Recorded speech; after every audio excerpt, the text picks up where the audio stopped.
Welcome back to my backyard snack yard on a beautiful end of March day here in Dorset, England. Everything is blooming and it's not raining just at the moment. So I've come out here to make something quite exciting. One of my favorite things to make in the spring is floral drinks, and I've made them with elderflowers, which come in about May, and with lilacs too, beautiful things. But I've never tried making them with these flowering currants. They're so gorgeous, and they're real bee magnets too, so there's so many reasons to grow these in the garden. Such a big burst of colour at this time of year. They flower between March and I think there might be some flowers left in May sometimes. They're a really strong scent, and some people say they smell like cat urine, so it's not super popular with some, but I just think it smells quite floral and quite nice. Maybe some smell worse than mine do. But you can eat them. You can eat the flowers raw or cooked, and you can also eat the berries. The berries aren't quite as flavoursome as the flowers. They taste more, I don't know, a little bit spicy, a little bit peppery, and also they're a little bit hairy too. So there are many other berries I'd rather eat than these ones. But I thought we'd pick a few of these and make some flowering currant lemonade. A nice Eastery treat. But just before we do, let's look at some of these tulips down here. I planted a big bunch of them back in the autumn, and they're in bloom now. They're looking really beautiful. It's not that sunny at the moment, but when the sun comes out, they open completely.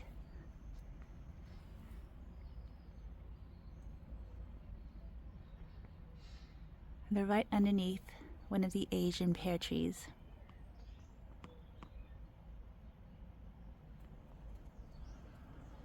And of course next to the flowering currant. It really smells so nice right around here.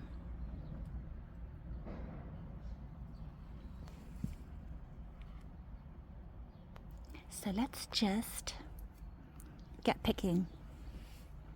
Oh, I just noticed something else. Some bluebells are coming now. They're really quite purple bluebells, aren't they? I mean, this is much more blue.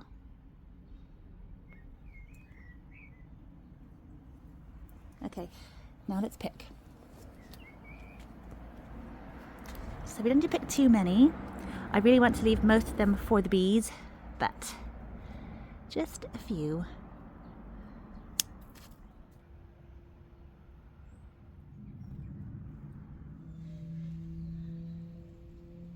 Let's go and sort them out. So for our simple syrup, we need 2 parts water to 1 part sugar. So I'm using 500 grams of water and 250 grams of granulated sugar. Now we're just going to gently melt the sugar while we pick some citrus. This is one of the best reasons for growing citrus. It means that you can just pick them as you need them and know that they're completely organic and unsprayed. I'm thinking about either getting a lemon, or I might use an orange. The oranges aren't quite ripe. These ones are tiger oranges or archibald. They have several different names, also called rainbow orange. And they tend to get stripy when they're ripe, so they're not quite ripe yet. What should I go for? I think I will go for one of these oranges anyhow. I just picked the last navel oranges, which would have been perfect. They're so sweet and juicy. These lovely ones are a tri-bred of 2 blood oranges and a Meyer lemon, so they're not super sweet, and I don't really want a lot of sweetness. I just want the flavor. So I'm just going to chop them into rounds, or slice them into rounds really. Look at how orange and juicy it is. It's going to be great for my lemonade. So now all the sugar is dissolved. I'm just going to turn up the heat and let it simmer for a couple of minutes. So we've given our beautiful flowers a good rinse, and we've got our rainbow orange rounds here. So we'll just add them to the syrup. It's boiling now, so we've just turned it off and we're going to add our flowers to the mix. And also the little rounds of rainbow orange. Let's give it a stir. And then we'll just leave it to sit and steep for 24 hours. And it should soon turn a beautiful pink color.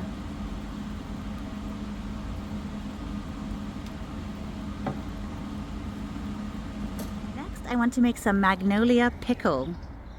Magnolias are edible, or their petals definitely are.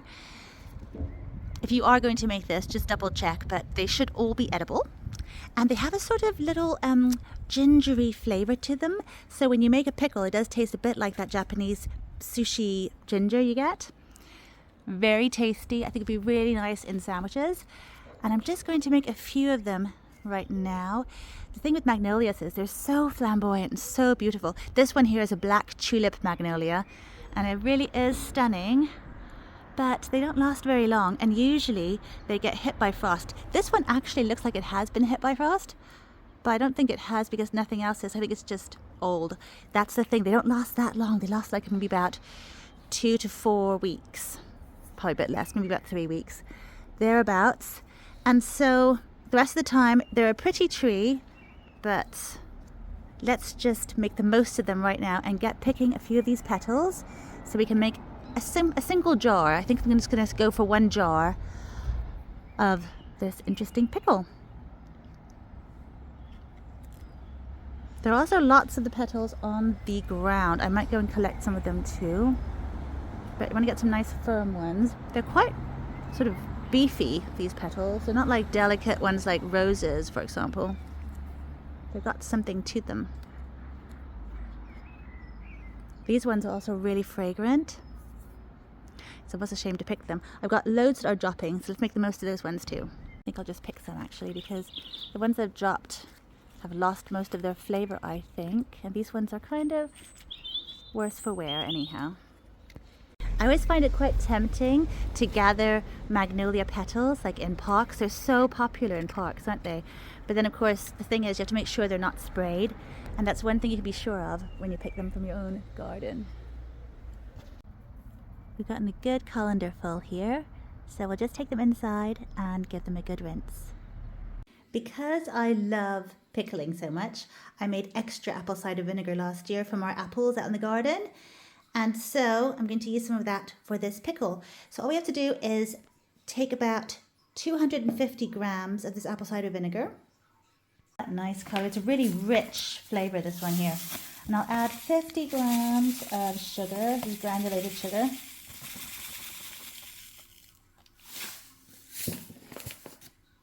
Then a teaspoon of salt. I'll use some pink Himalayan salt there. And once again, we'll just gently heat that to dissolve the sugar. I've packed the magnolia petals in tightly here and left some space to the top so that we can add this weight, which will help keep them submerged under the vinegar mixture that we're going to add in a second. So the salt and the sugar is all dissolved now. The steam smells so amazing. There's a real sweetness to it from the apple cider vinegar. So now, while it's still hot, we're going to pour it right over the petals. And that was the perfect amount. There's a bit to spare, and that weight is just squeezing them down and keeping them submerged. There's one that's drifted to the top. I might just remove that one. There we go. It slightly cooks them a little bit.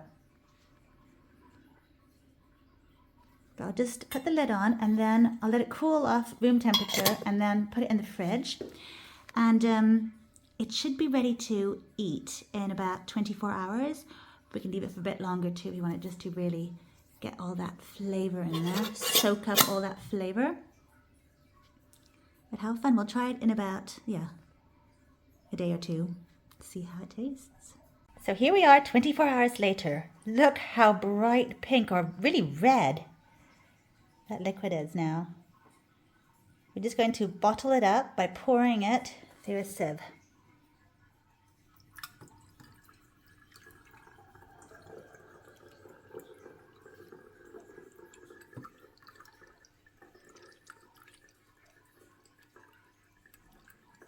Oh, the beautiful colour down there. Look at that. Really gorgeous. Let's get the rest in. We're back out with the flowering currants where it all started. And look at that colour. It's so remarkable. So bright and summery. You can mix it up 1 part of this cordial to about 6 parts water, or you can make it stronger if you like. I find it is quite sweet. Really floral. You can really taste the currant flavor in it too. So if you like currants, or if you like black currants for instance, it has some of that in it too. I think it's really tasty. It's just really fun to have something this early in the year to make, because usually I have to wait till May before I can start making things like elderflower cordial, and I think maybe next month the lilacs will be ready, so in April the lilacs should be ready. But really fun to try this. Let me know if you've tried it, if you're going to be making it, or if you will make any cordials this year with any flowers. It's so much fun to cook with beautiful flowers. So thank you for joining me. I will be tasting the Magnolia petals at some point too. I had a little taste of the one I took out yesterday, and it's so gingery. And then when you add it to that sort of marinade almost, when you put it in that pickle mix, it just adds some extra sweetness and a bit of sourness too. So it's actually a really delicious thing to have to add to dishes and sandwiches and things. Just really fun to make use of some of the wonderful things in the garden at this moment. So I will see you next time. Thanks for joining me. Bye for now.